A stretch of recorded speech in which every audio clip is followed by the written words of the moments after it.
This is Oluwake, and you are in Oluwake's room, powered by Ricardo TV. And today we are here to discuss on everything Nigeria pertaining the election. So far, it's been almost 7 days since the election was conducted, and we have matters arising to be discussed. With me here today in the room, I have Barrister Otis Henry, a lawyer and a citizen of Nigeria. Barrister. Thank you for having me. You're welcome, sir. And also, I have Dr. Moses Duruji. He's an associate professor of political science at Covenant University, Ota, Ogun State, Nigeria. Welcome. Thank you for having me. You're welcome. Okay, sir.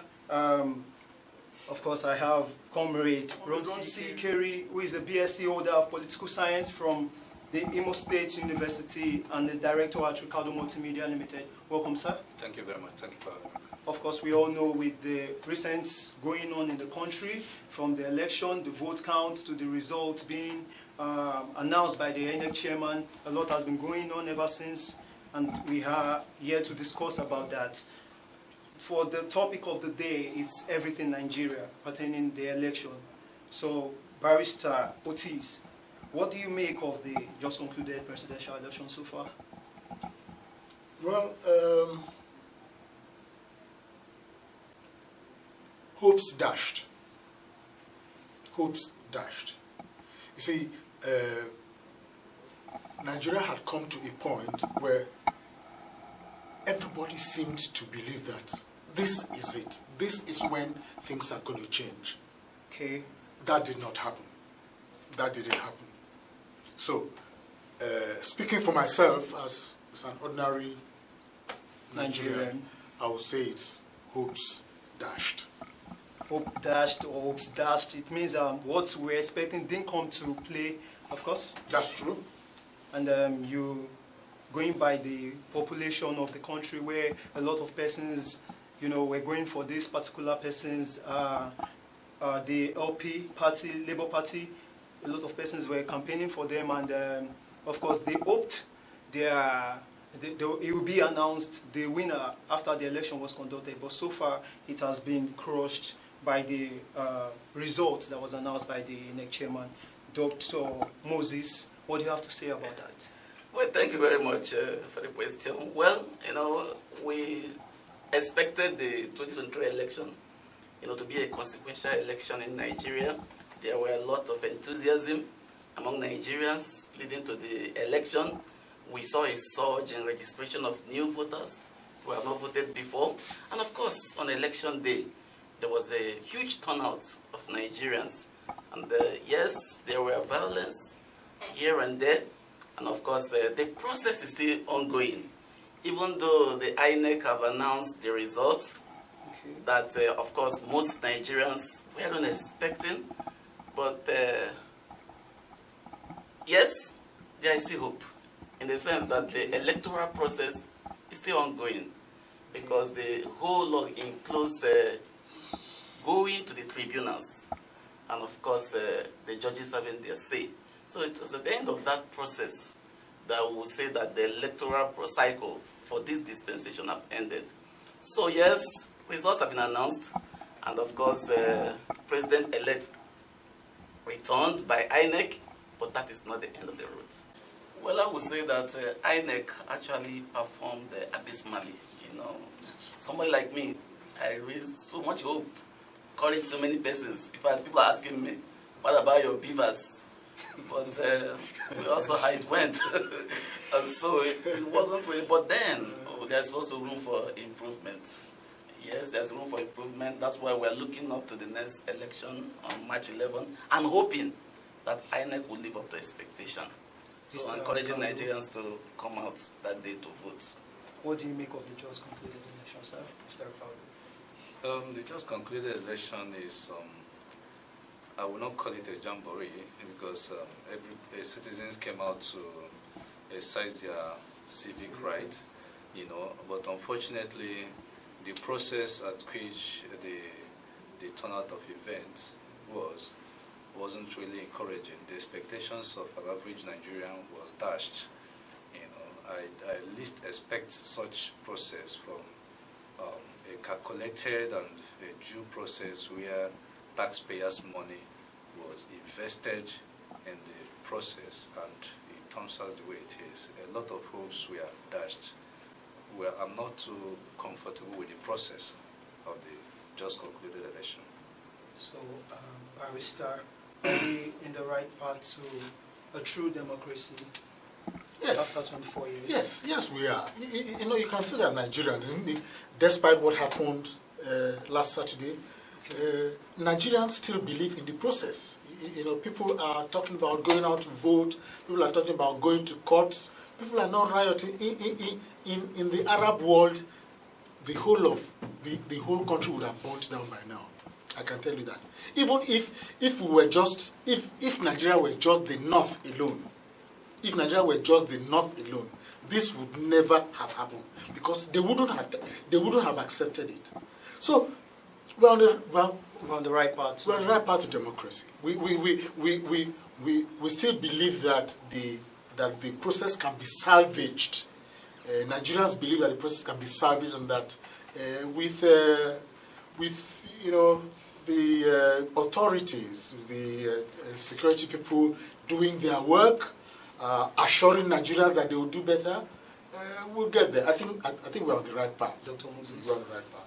Well, we're on the right path, but the right things need to be done. I don't have confidence in INEC as currently constituted, so the advocacy is going forward. The INEC must be unbundled. We can't have a situation whereby one man is appointing all the INEC commissioners, appointing resident electoral commissioners. That is not good. So there must be a reform of INEC. Even this so-called server, why should we have one server? We have 6 geographical zones. Why can't we have 6 servers? INEC was given, like you mentioned, 335 billion from the federal government alone. We're not even talking about the amount of money they got from international agencies. So INEC have to be probed. There must be a probing of this INEC. Yes. How did they spend this money? And look at what happened on Saturday. Yes. You spent a huge amount of money, and then we didn't see it, implemented. And then they were saying there was no ink, no. There's so many no lapses. paper, So many lapses. And they So many arrived lapses. late at polling centers. Exactly. Why is it that INEC cannot be able to provide their own infrastructure, or even engage consultants to do of course, these things? event managers? Yes. And companies that even deliver, not relying on NURT Yeah. to even take them to the polling It's units. a shame. We have It's a shame. companies that are It's a can shame. do that Logistics efficiently. Thank you very people much. all over That's the word I'm on this looking for. Okota road alone. Yes, Logistics logistic people. companies that are professionals who can deliver on time. But Nigerians were patient. Some persons came by 6 o'clock and waited, but then we need improvement. And we are still patient, Yes. according to, because some parties are not, they are not satisfied with the results that was announced. So Nobody is satisfied nobody except is except the satisfied. winner, of course. No one is satisfied.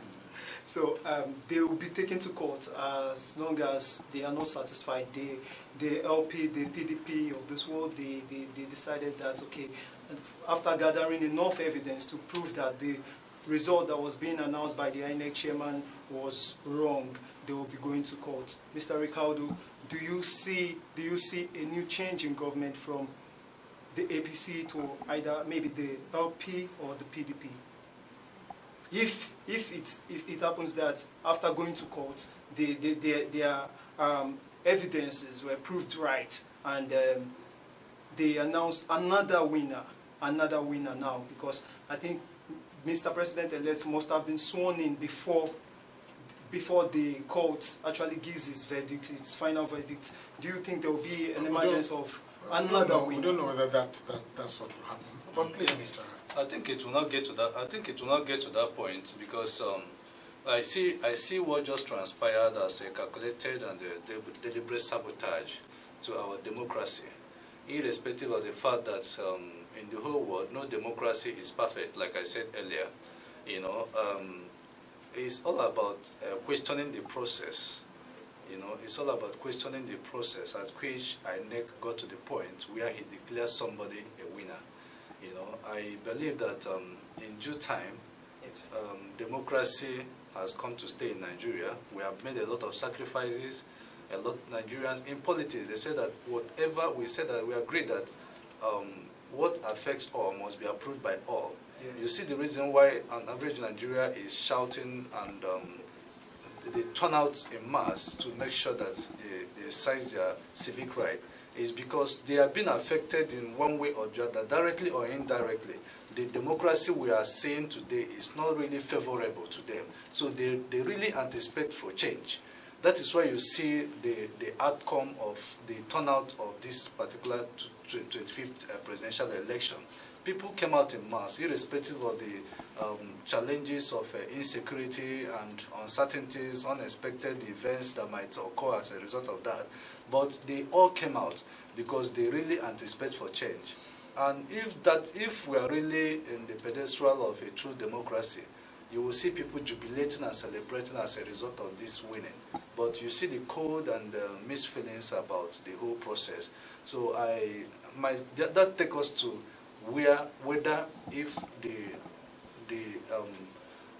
there is full autonomy or dependency in the aspect of the judiciary, whether if we go to court or those that are having mixed feelings about the result, if they go to court, whether they will get a true and a clear verdict of the outcome of the process. Okay, Barrister, what are your expectations concerning the gubernatorial election and the sub-national level too? What are your expectations? What are you expecting? Well, I expect law enforcement to come out and assure Nigerians that their lives are secure. I expect INEC to come out and assure Nigerians that their votes are secure. If these two things are not done, there probably will not be any improvement as between the presidential elections and the gubernatorial elections. Dr. Moses, what are your expectations? Well, just like what the barrister said, I expect Nigerians, okay, in addition to what he said, I expect Nigerians, the same way you guys turned up. Now look at what it cost you to come and register. Line up at INEC offices, and then we also key up again to collect that PVC. And then, of course, even to vote, it was also another excruciating process. So at the end of all that, you can't just give up. Please don't give up.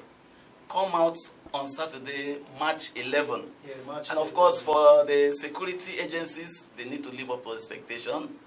INEC, they need to live up to expectation. But we can't just leave it to them. Okay? Nigerians on themselves should also come out. Ensure that you vote and you stand there. When the votes are counted, record it, snap those from EC8 forms, snap it, and then post on your wall. Okay? And by the time all Nigerians do this across the 176,900 polling units, I don't know what's the magic. They can go ahead and do their magic. But by the time you bring out the compelling evidence, okay, and present it to the courts, I wonder the kind of judiciary that will not, give a positive verdict. Of course, you've heard about what happened to Kekereko, the one that ruled that who came forth in the gubernatorial election in Imo State, is now the governor. He has been given a visa ban, and people are saying that it's not only him, his wife and children should also be given a visa ban, not only by the US, but the European Union. By the time that kind of thing continue to happen, then people would, of course, they would think second time before they give such kind of ruling. So we want to see how the judiciary will handle the cases that will be brought before them on this election that's still ongoing, February 25th and the March 11th. A lot is expected of the judiciary.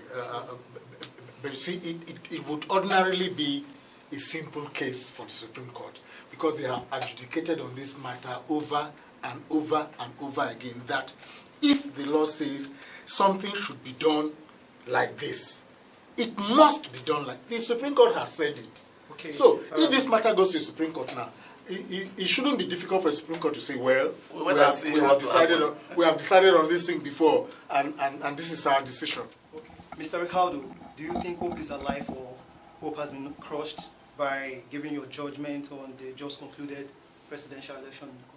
My brothers here, they have said quite a number of things that have so much interesting. But I want to say this, in democratic system, in the whole world, no democratic process is perfect. Yeah.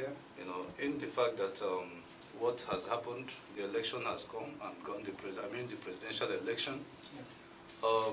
As it is, when you go to the poll, one person must emerge a winner. You know, having the INEC declare the winner, there is a lot of mixed feelings here and there.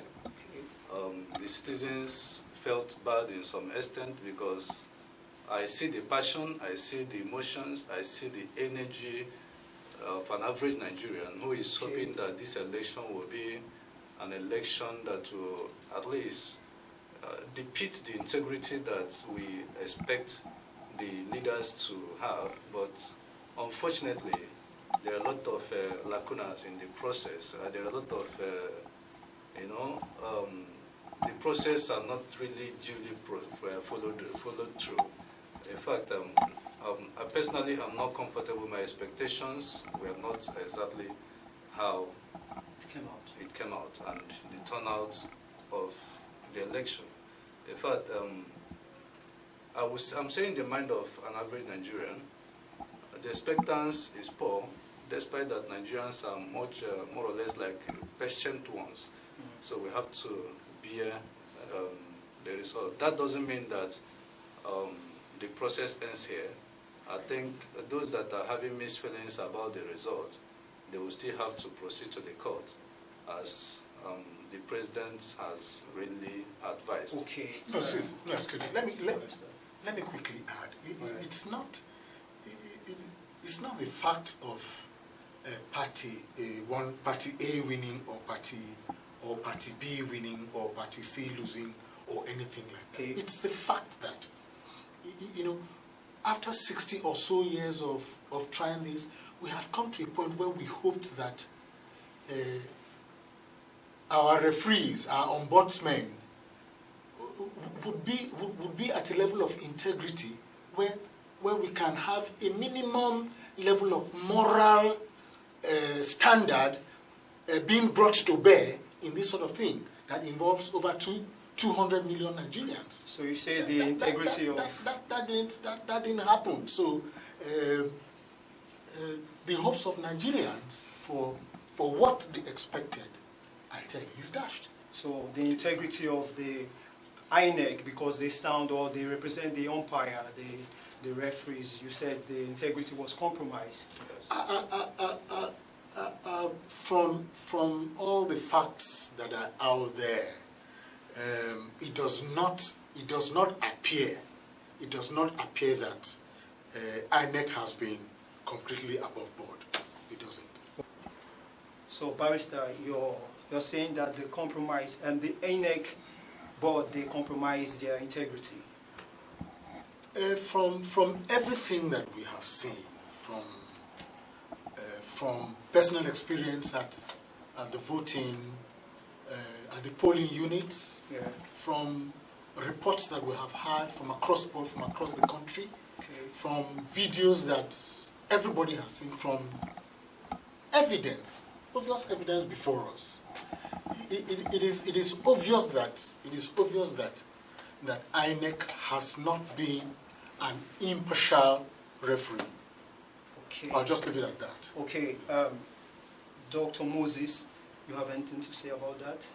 Well, I don't actually expect INEC to be impartial. We're all human beings, and of course, all of us have biases. Yeah. But the point here is that what is the process? You know, the hopes of Nigerians, particularly the young people, were raised for this election when some innovations, were introduced by INEC. And what are those innovations?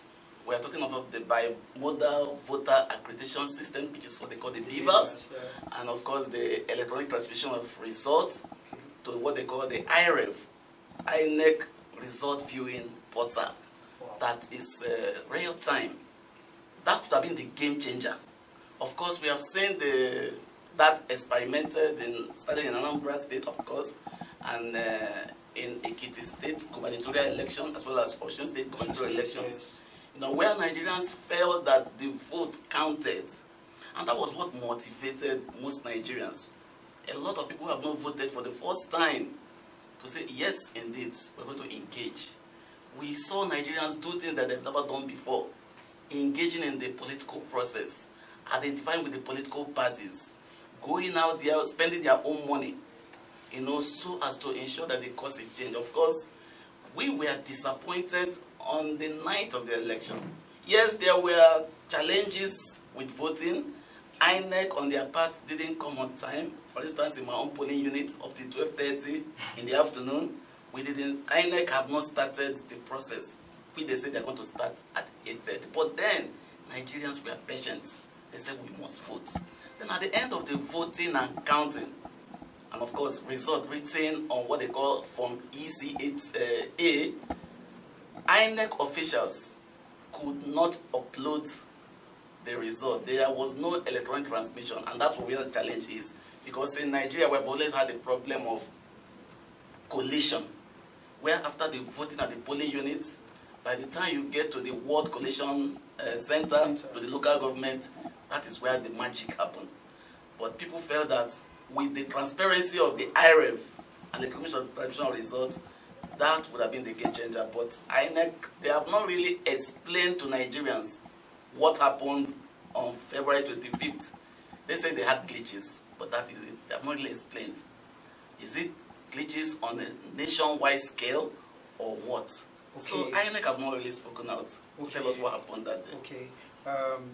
You also spoke about the process of which the Electoral Commission run the whole process from the polling center to the various collection of... Yes. What I'm saying here is that we cannot just be despairing and losing hope because of what INEC have announced.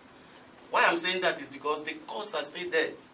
Okay? So the people who are not satisfied with the outcome, they still have the court. And then when you look at what is happening, I would say that the people that actually did the doctoring of results, which I've seen, we are not smart.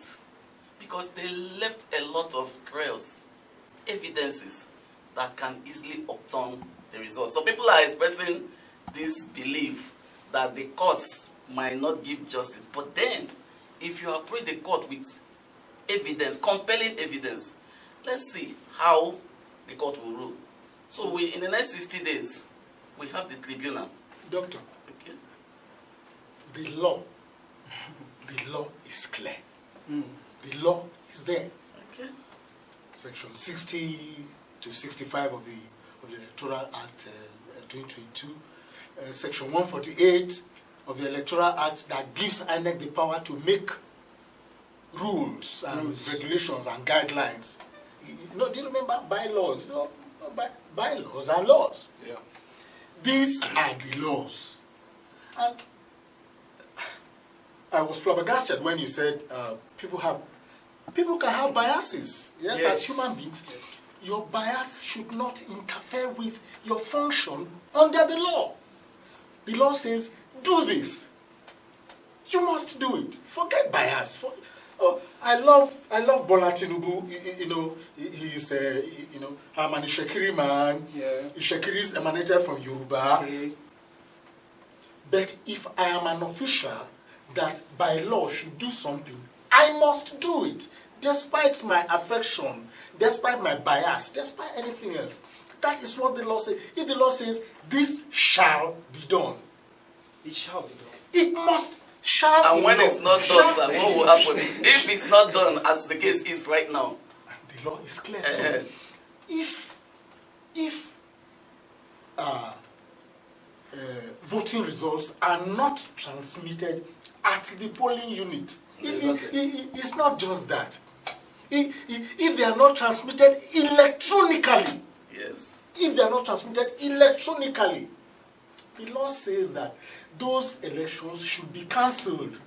It's clear. In fact, and when I listen to it's the not election, it's not Labour or PDP or let me chip in here, it has nothing to do. Let me chip in about what the party. excuse, sir. Let me just chip in something about what the electoral law is. Yes, now, when it comes to voting, the INEC rule says that for accreditation, you have to use beavers. Okay, I myself, I believe that the INEC voter roll or voter register that says we have 93 million, I've always said it in many platforms, that is a bogus number. I don't believe in that. It's no consequence. But the point there is that I believe that these beavers should be the game changer in the sense that real voters are the one voting. And INEC said that where a particular polling station, where you have accredited people by the beavers, and then we have more people voting than the beavers recorded, that is where you will now cancel that particular polling station. That's not what the law says, sir. That's what the law says. Because the practice in the past has been that after election, you see political party members, agents of INEC allocating figures. But we felt that beavers would make it difficult for that to happen. And if you look at what happened in Osun State, why did the tribunal annul that election? They annulled it because they feel that there was overvoting in 700 polling units. In other words, what the beavers recorded for those 700 polling units was below what INEC announced. And that was why the tribunal annulled that election. So personally, I trusted in the system because we saw what happened in Ekiti in Anambra State. Yeah, unfortunately, INEC didn't transmit the result from the polling unit. Exactly what I am saying. So what else? No, I said. What other argument do you want to make for cancellation? Well, is there in the law? Allow me to finish. After the voting, the electoral officers count the votes, announce the votes, and transmit the votes according to INEC through the beavers. Just like you said, from the polling unit. Yes, sir. From the if that has not been done, let us be on. I think what is happening here is that this is an electoral process that I see a deliberate compromise. I have to hit the nail at the head. This is an election that I see that I was listening to INEC chairman before the election, where he was saying that the results, having been witnessed by all the political agents, all right, that the presiding officer will take a picture of the result and transmit and upload immediately on the beavers. Yes, on the IRF. Yes, IRF. So unfortunately, we didn't see this coming, and citizens were creating questions. We are asking, why is this? I expected the INEC chairman to say, this is the reason why we are not going to transmit it, upload it as we agreed. Mr. Ricardo, forget reason. If this is not, you say, this shall be done. If the law says, this phone shall be given to Mr. K. Yes, sir. And I say, the phone will be left there. Will be left there. Mr. K can go and collect it. I have not obeyed the law. The phone shall be given to Mr. K. Now, what INEC is trying to do is to say, well, there was a glitch. It could not be done. Sorry, sir. The law says cancel it. So do you think the law is right? That's why I said that the process have not ended. And I said that process has not ended. That's why I said that we still have the tribunal, we still have the court. That is true. Now, how independent is this judiciary? How independent is it? You don't want to go there yet, sir. I'm sure Mr. K wants to talk about other things before we get to that point. All right, this brings us to the end of the show, and we have said it all. Go out there, exercise your civic rights, make sure you vote, and wait till your vote is counted. Take snaps, pictures, and upload it on your walls, and just make sure you participate, okay? Do not let your hope be dashed. And also, do not forget to follow us on our various social media handle that is displayed on the screen, and to like our content and also comments. Yes, your comments are needed. Don't forget to subscribe. Your subscription are highly welcome. Thank you very much for staying with us. This is Oluwake's Room on Ricardo TV. Thank you, gentlemen, for coming. Thank you. Thank you for having us. Thank you. Thank you.